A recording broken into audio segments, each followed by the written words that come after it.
Hello and welcome to episode 85, Preparing Your Home for Photo and Video. You may be thinking this doesn't sound like Sean, and that's because you are right. My name is Karl Poss and I'm our new creative director here. Sean couldn't be here today, so I'm going to take the realm and talk to you about how to have your home ready to be filmed and photographed. So we're going to go over a few different things here, like how you can prepare your house, what you should do prior to the photographer arriving, and what can you do to help the photographer while they're there.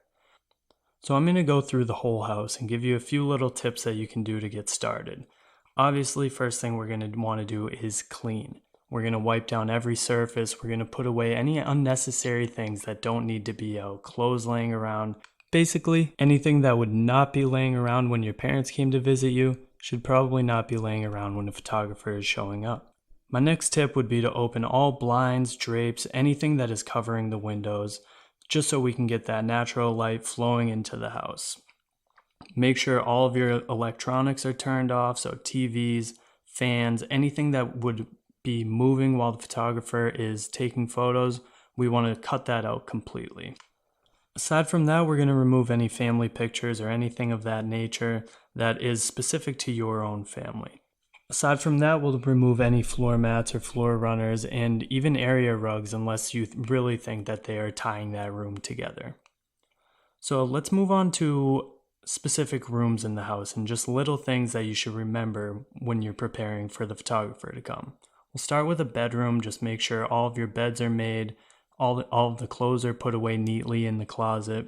With bathrooms, we'll take all the supplies out of the shower or any toothbrushes that are sitting on the sink. We'll hide those away. So we're just getting the raw space of the room.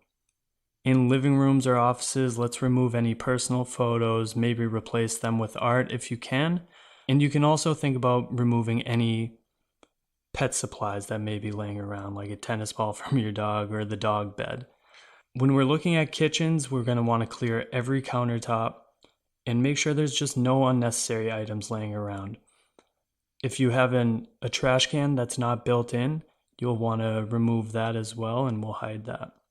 Now we'll move on to the exterior of the house. Just little tiny things that you can do, such as, again with trash bins, just hide those away so that they aren't visible when someone's taking photos of the exterior of your house.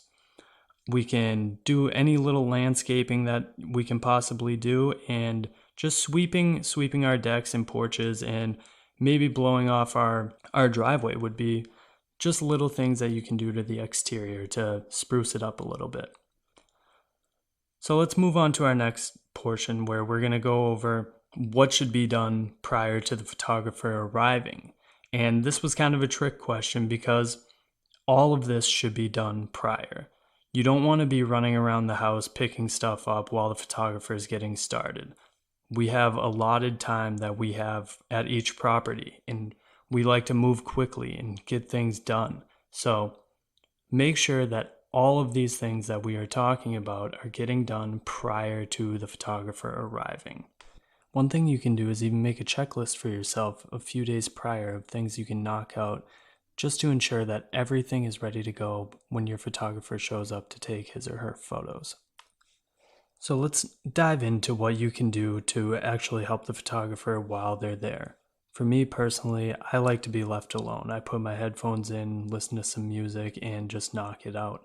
But there are a few things that a photographer might need help with while they're there. Usually, some people are running extension cords to their lighting, or they may just want you to move around their lighting a little bit to help them out. So aside from that, you can just think about being courteous to them. Ask them if they want to water, anything that you can do to help them out. But generally, I don't imagine many photographers are going to be asking for a lot of help because they have been doing this for a long time and they know what they've got to do to get it done. The biggest thing for you is just to have that house completely prepared for them when they arrive so they can do what they do best. So let's go back over these three things. How you should prepare the house. So you want to clean, you want everything wiped off, you want to take away any unnecessary things that should not be shown when you are trying to make your house look its best. That's what the photographer is there to do, is to make your home look the best it possibly can. So Just keep these things in mind when you're preparing the home to be photographed. These little things go a long way. Everything from taking refrigerator magnets off, fixing the blinds in the house. It's more so the more prepared you are, the faster the photographer is going to be able to work through the house and get the job done. And it's a time saver. As photographers are coming into these places, they don't want to be setting up every room. They want to have it ready to go so they can focus on what they're doing and not having to worry about being an interior decorator as well.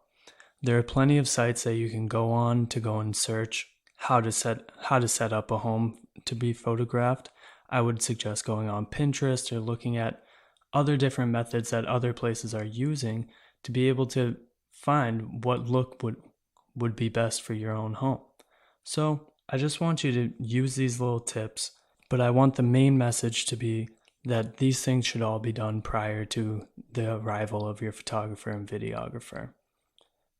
Something you may also want to remember for the exterior is also to remove anything from outside if you have a tarp laying around or anything that is a really bright color that's going to attract an eye when, say, you're getting a drone photo and you've got a bright blue tarp in the side of your yard. You might want to remove that so it's not sticking out when someone's looking at the photo. That you want them to be focused on your house and not a bright blue garbage can or a tarp or anything outside that may be attracting their eye.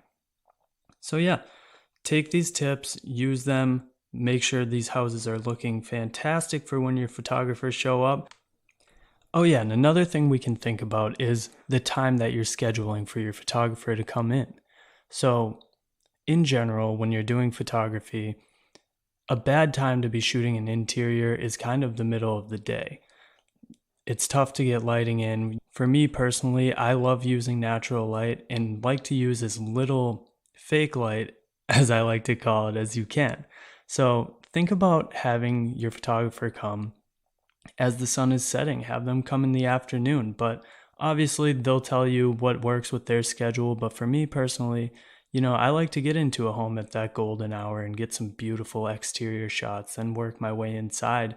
And that's, even if it starts getting dark out, that's when I can start bringing in these other lights that I have to make the home look its best. So just another thing to consider, think about the scheduling and how it may be beneficial to the shots that you're going to receive in the long run. Shooting a house at golden hour or anything like that, it's going to make your house pop from the exterior. Even on the interior, if you're inside and you've got this beautiful yellow orange light shooting in through the windows, it's going to make everything look spectacular. So yeah, consider that as well. Aside from that, our biggest takeaway from this should be to have everything prepared. We want to have everything timed out and perfectly scheduled, so when your photographer arrives, they can just come right in and get this done for you without you running around the house, cleaning things up, decorating while they're already taking photos in another room. We're just going to make this as seamless as possible, and we'll all work together as one big happy family.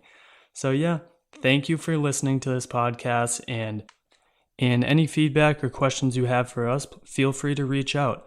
If you think it may be beneficial if we made a sort of checklist for you that you could go through before the photographer arrives, just things to keep you mentally prepared for what should be done and what little things that you can do, like removing refrigerator magnets or whatever, let us know and maybe we can put together something for you.